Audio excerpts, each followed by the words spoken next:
One gift that I don't possess is the inability to not be direct. That's right, I point things out.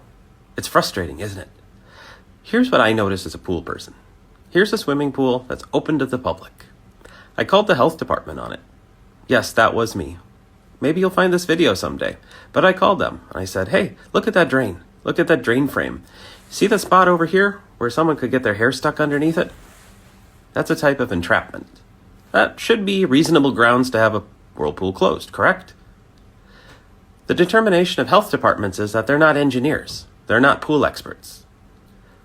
Our Department of Safety and Professional Services may disagree with that, but in my state, they have their arms tied behind their back by the local health department, who's trained by people who are not doing their job in training health department officials on how to look at pools. So here's a dangerous situation. This is one that's allowed to get by. The customer called me because they wanted new drain covers installed. The logic here is that new drain covers, no problem. The issue is that if you're a pool service company and you would touch that, you're now responsible for that negligence.